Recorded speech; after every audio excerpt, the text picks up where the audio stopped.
Girl, who? I said, yeah, we're live. Okay. We're live now from New York. What's the T.S. Madison show? We're live from My Jack couch. Grinder Scruff Facebook. Welcome back, everyone, to Kiki with the Bros. Okay, we're back. We are Part back. 2. Okay. Woo woo. So good they wanted us back again. Love that for Yeah. us. I just Y'all had a changed Rice outfits and Krispie treat. everything. We did. Just a little.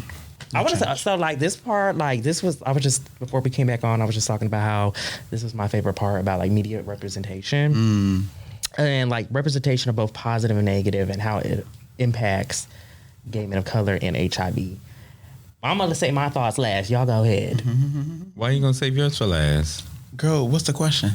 What's the question? Well, how's it, what's the impact for you, positive and negative? What have you seen? Like, how do we navigate that space of those stigma pieces existing in media when it comes to gay men and HIV? I have like very clear examples that I have like very clear memories of. One I think of immediately from a very positive standpoint, I think, was Noah's Ark. Which they're supposed to be getting a reboot. I really would like them to hurry up. Who was your favorite character? I don't think that needs a reboot, though. I do. Who was your favorite character? I don't like how it ended do. because it ended like with I the think movie, that- right? And like I ended just feel like the marriage. some things are good. yeah, for- on the movie with the though. moment that like they were in, though. They like canceled it and it was like, oh, we're gonna give you a movie. Because I feel like it's gonna come back. It's gonna be weird or something. I don't. Shouts to But Noah's I, Ark. think, Wait. I feel like so much has changed from when you're annoying. I feel like so much has changed Well, I from love when She is it way came out. out. Ooh. I am not. It still look good. I'm not. Wait, Wade's the main character, right? No, Wade's that's not. Oh, Wade's the trade. Child. You need to go No, watch so it you didn't watch the again. show. No, I did. I ain't watched it in like 5 years. Well, me, Okay, it's I on haven't YouTube. either. So Well, the main character is Anywho. in the title. Oh, Noah. Girl. Anyway, so moving on.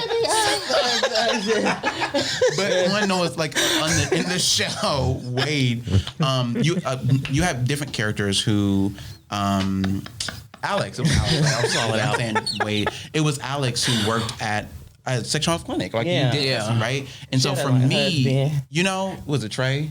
her husband was a nurse. The light skinned one, right? Yeah. Yes, not that's the one you remember. Anyway, No. so That's don't do me. don't.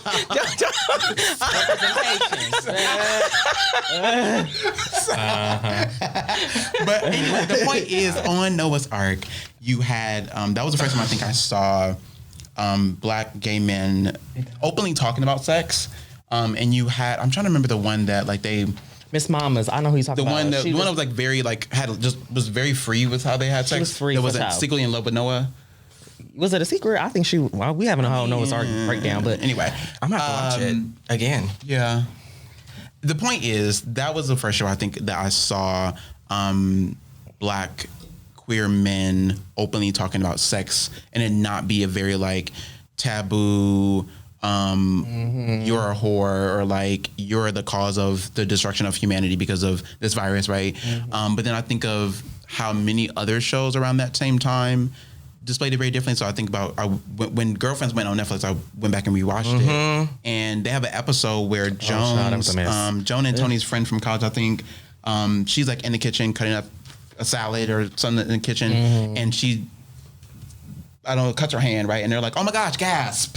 yeah, they was freaking out. Because she's living with HIV, and it's like, "Oh, I got HIV because my husband was on a down low," which. Yeah, that was crazy. Like, why is that the narrative that we choose to paint about how HIV is spread throughout this community? Again, I'm not saying it's not a route of transmission, but it's not the only route of transmission. And so I think those two representations, I think for me, found it a lot in how I consider this virus and how I consider how it's represented. I will say, Yeah. they would have chewed up Tracy Ellis Ross in her afro if that happened in 2024. But and whoever wrote that, because that was an uncomfortable. I rewatched that like probably a year ago, whenever it came back on Netflix, and that episode, hindsight, something was like makes you so uncomfortable to watch. So that's real. So imagine Yeah. people who really Yeah, went yeah, through that's- that. Like, which probably even worse. You give you your own silverware at a dinner. Like, no, you can't eat off our plates or cups. Like, honey, what was you about to say, Chris? You said something that made me think of something. You said on the show that they said something like her husband was on the DL. Mm-hmm. And that just makes me think that Black women right now are the highest rated, highest newly diagnosed right now. So I wish that we could come down to like a reason why that is. That's like a whole separate thing that just went in my head. A list or go to Dr. how you want to do Nash. Give this? us. Dr. Nash. Because like it's, I mean, and again, I'm not a Black woman, so I want to be very cognizant of that. What I think I've noticed, and I'd say this just in terms of research and talking to people. I mean, even like when I used to test and talk to clients. One, again, I cannot stress enough how sexual education is lacking so much. It is just not. I think Ohio is one of the states still where abstinence is still kind of taught a lot, which is ridiculous. Again, nothing against people who are abstinent. Love that for you. But that is just not the reality for all people. And so if you're teaching people that abstinence is the only way you're going to protect yourself against this virus, what does that do? Two, like we say, marketing, the way that we talk about this virus, if we're only talking about transmissions between queer men, where does that leave Black women? Where does it leave Black women in that narrative? Where does it lead them? Where are their programs, right? Where is their Sisters in Unity, right? And again, there are programs, right? I think of Shelly in Akron who has Sassy Power Sisters, right? Yeah. And she's run that program for I don't know how many years, right? So there's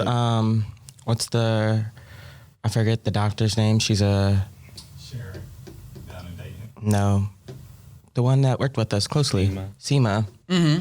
She got something like that too, right? I think she works in collaboration. I know she works in collaboration with Shout out to my girl. Yeah. with Shelly, but we're not seeing the representation there that we should be seeing.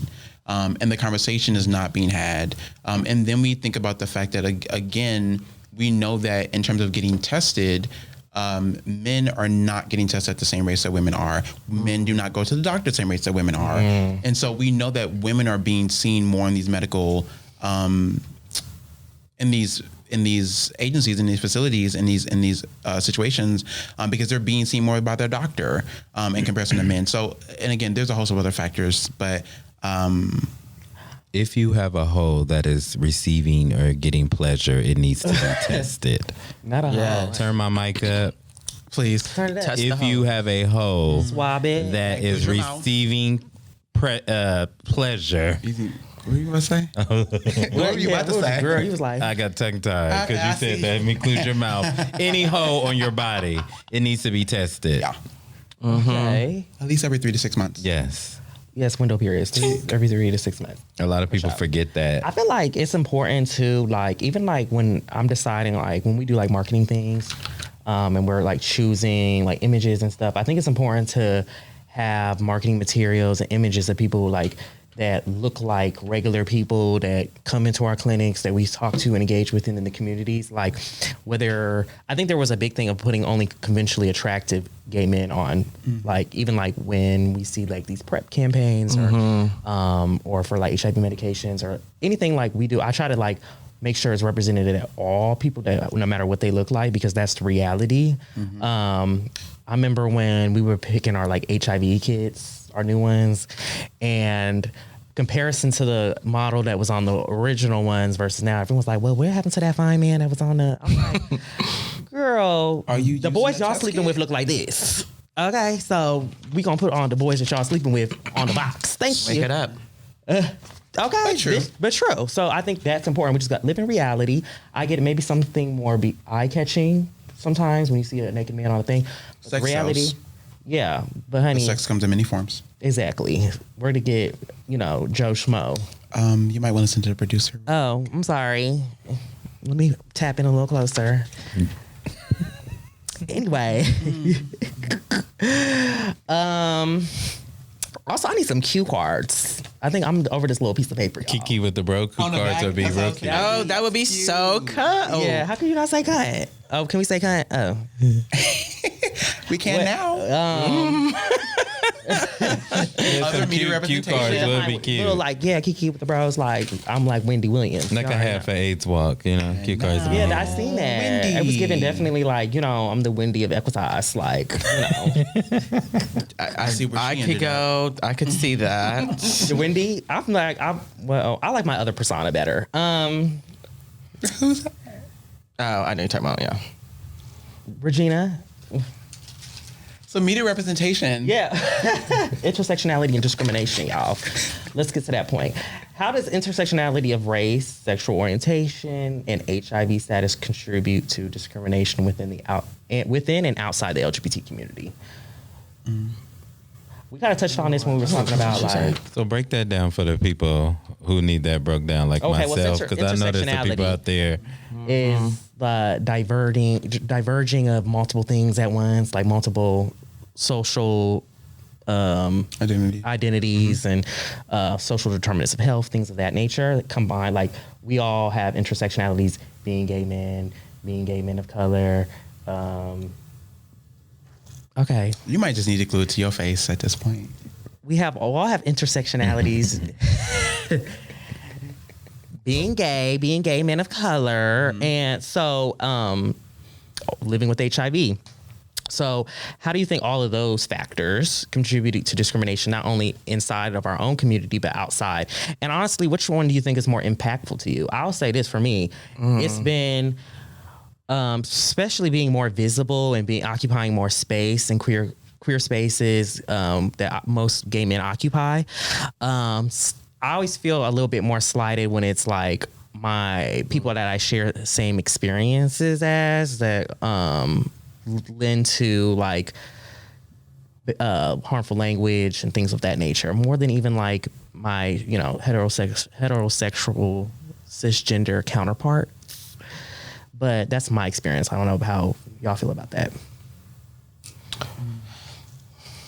No, I feel the same. Like I feel like when it's coming closer to your experience, like someone that you experience the same type of lifestyle, and they're being negative towards you, it definitely hits different. Especially because they could have walked the same life as you, and you're judging me. It definitely hurts different. And I think it's like, just to be honest, I feel like gay men, and I've probably been guilty of it as well, we get synonymous with being somewhat misogynistic sometimes. We discriminate within each other, within those intersectionalities a lot, and use a lot of harmful language, especially when, you know, people get into it or have a disagreement. A lot of times those are the first things that we hurl at each other. People love a good health read. Okay. It's really, I feel like in what you're talking about, like that's a really big topic, right? Because you're talking about a community that's already very, I wouldn't say very marginalized, but has historically been marginalized, which is Black people within larger society. And then you narrow that down to Black queer people, right? And I think a lot of times, and we see it all, or I felt like I always use I statements. I see all the time on social media where you have people saying like, okay, well, why, when something happens for like queer people, right, marriage equality or representation on a TV show, or it becomes this thing of like, well, why are we having queer characters, why not Black characters, which doesn't really make sense, right? Because they're Black and queer. So again, intersectionality, right? So like both things exist at the exact same time. And so and then when we think about people living with HIV or affected by HIV, really, I'd rather say, within the Black queer community, it's like you have a community that is unfortunately very affected by this virus, and yet somehow still uses it as a read against you simply because it is a position of privilege that they have over you, which is their health, right? And so a lot of it, I think, when we're having these conversations and we're talking about what does it look like for equity, what does it look like for us as a community, and whatever community we're talking about here, when we're talking about moving us all forward, it cannot be a thing where we want to move the most privileged part of that community forward and leaving the other ones behind. We think about this when we think about the Black community. We think about many times cisgender Black men being very misogynistic against Black women, and then but they're a part of the Black community, right? So what does it look like to actually move us all forward, whether it be queerness, whether it be Blackness, whatever that may be, instead of trying to leave and just you assume a position of power over the other people? Like that.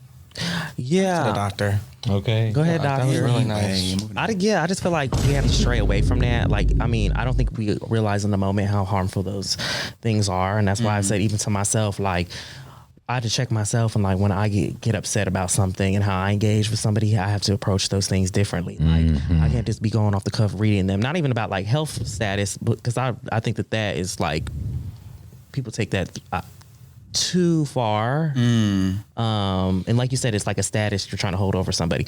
More of like just how we engage with each other in general. Like I feel like we're, as gay men, we can be the nastiest to each other. And that's unfortunate. And I'm like, that's something I'm like, okay, I had to be more cognizant of myself. So I was always like, let me start taking accountability, especially since I've been getting older. I feel like I've experienced like the health thing where gay men were trying to say the first thing, their negative thing they said was, something about their health. And that's something you don't really want to play about because it can literally happen to you, you know? Oof, child. Well, also like, I'm just like, in general, this is something that has predominantly over time affected our community. Why are you, and because of those like social drivers of health and all those things that we have not had accessibility to, and like even when it comes to sex ed, like we're not, sex ed for gay men or queer people in general is not taught or innately taught in like schools and those like educational settings. So like, what's the point of using that to read? Because you're really reading yourself. Maybe you have that health status over somebody, but the reality is we've kind of been all dealt the same kind of like the same deck of cards here. So I think like with intention, it's being intentional, like even like showing up in the work that we do, we, and this is real minuscule in comparison, but people assume we have HIV, or at least in my experience, people assume I'm living with HIV because of the work that I do. And I think that that's its own, its own like whole stigma around that, which I think when I engage in those conversations, I always like to know, why did you assume that? Like, what's the why outcome of this? It's like, why are you just assuming that? It's always interesting to me. Like when I'm at the bar, we're at the bar testing. They're like, yeah, girl, on the 6th line, oh, you got HIV? Like, that's what I got. Because they see a table like us passing out condoms. It's like very interesting to me. Like, I'm like, okay, well. I'll be like, in those moments, you have to look at that. And some of those can be a teachable moment as well, because maybe they need somebody who is HIV positive. So they're trying to figure out. A lot of people that are HIV positive don't disclose their status. So someone as 19, 20 who's newly diagnosed needs a support from, I needed that, and I didn't have that in the community. From an older person in the community who said, I'm also HIV positive, do this, this, and this, or take your damn medicine and things like that. They need to hear that, these young demos, the young girls. Take your medicine. Take your medicine. So you can live a long, healthy life. I definitely agree with that. Like, and I think that lends to like people not wanting to talk about it is because of what we just talked about earlier is like, that's the first thing you try to use against me. If we have a disagreement or we're not getting along or we fall out for whatever the situation may be, that's the first thing you go to. So it puts in that space of like, oh, I don't want to show up as my authentic self. I don't want to disclose this part of my life that may be actually really affecting me because I don't know what the outcome or I don't know what the reaction is going to be, whether it's in dating, whether it's in friendship, or whether it's even like in a personal relationship with your family. So I want to turn to more of like a positive, even though I feel like this whole conversation has been positive, but like, where do you think sharing, like, I've really enjoyed seeing you recently on the news, someone we were talking about the AIDS walk. Thank you so much. Go ahead. Woo-woo. And honestly, I wonder, because I saw that you said, like, maybe it's not a big deal now, but you said it like, I've been living with HIV. You said it on like, that's a large platform to say it on Spectrum News. Shout out to Spectrum. Did is that something you probably wouldn't have done even like 2 years ago? Because I'm like, that's really powerful. I would not have done that 2 years ago. But shout out to therapy and to my life coach, Shantae. We love Shantae. Okay. Yeah. I know there's a need in our community just for me being in prevention and people coming up to the table, asking questions. And I felt like, why not? It's my time to do it now to help the younger demographic or help anybody that's battling with coming out as gay or coming out as pos to their family. I can be their support. I'm that ally for them, you know? So that feels good. At first it was scary, but then doing it and receiving the love and like the support and then the questions, because it's a lot of people that don't know about sex and it's having sex. When I say don't know about sex, but like all that entails with sex, like getting tested and the prep and the douche and all of that. Yes. Education. Yes. And that's why we have Dr. Nash. Sexual education. Yes. Just to be clear real quick, I want to make sure people don't, I am not a medical doctor by training. Please do not. Just to be clear. He's our future Dr. Nash, I just wanna make sure that's on the record here before someone comes and try to sue me. I thought you was a doctor. But again, like sexual education is lacking, right? So I agree with what you're saying. You sharing your status in such an open way, and I want to highlight something you said again. You've said it numerous times throughout the podcast, which is therapy, which is another thing that's just not as accessible as it should be. Can be such a helpful tool in realizing and coming to be your full self and just coming to terms with who you are and your experiences and understanding where you are in life. And so again, just another some more kudos to you. Yeah. I need a therapist. So reach out to me. If you're a therapist, gay, black, man, or a black female, reach out to me. I need a therapist. So I'm gonna do a quick little plug. Psychology Today allows you just Yeah, girl, we're just gonna send you a link.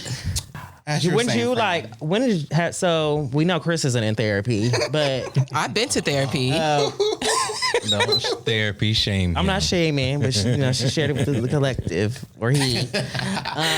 or me is wild. So, but yeah. So, when did y'all start that journey? Have you always been in therapy, or is this recent for you? I started going when I was like 25.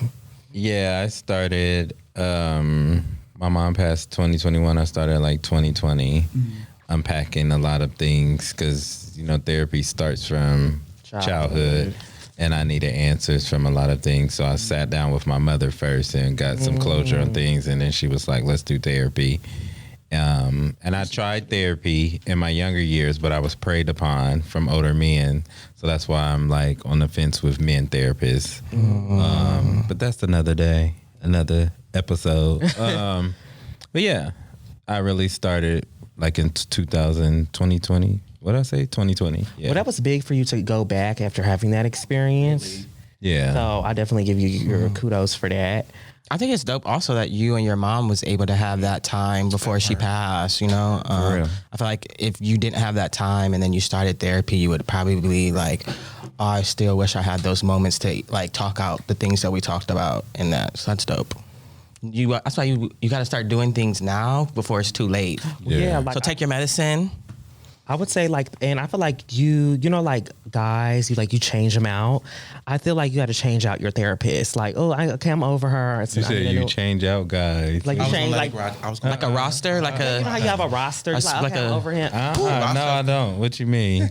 What you mean? You said like a revolving door. No, I'm just saying. Some people have a roster, and then they switch them out. Like I feel like you need to upgrade. Sometimes you need a new therapist. Yeah, like sometimes you need to get a new. Who's hoe? You do. You said you have a. I will say to that I say she about therapy. Sorry. I'm talking about when I say. Let me. No, he said a revolving door, and I said, "What? Your hoe?" Therapy. Who's hoe? Therapy can be a very beneficial thing. I will say, in my experience, y'all all need to get swabbed. You first. I get tested on a regular basis, baby. In my household, I grew up in a household where it was very much like. If you can't tell us, why would you tell somebody else, right? And so for me, therapy, I was very much so like it's not that I didn't see the benefits of it. I think I was just very scared to start that journey because I was scared to unpack everything. I didn't know where to start. Where do you begin, right? I think I started therapy 2019. And I reached a point in my life where I was like, I need assistance. And like, while my friends and my mentors are very beneficial and have been there for me, I cannot completely lean on them for everything that I need in my own perspective, in my own journey. I need a very neutral party, right? Because sometimes I also want to talk about them and I can't talk about them to them. Right. So, I'm a very, very, very. We could talk about them right now. Not doing that. So I just feel like for me, when I was saying earlier about switching out your therapist, like back to that, Too late to clean that originally up. went and it didn't.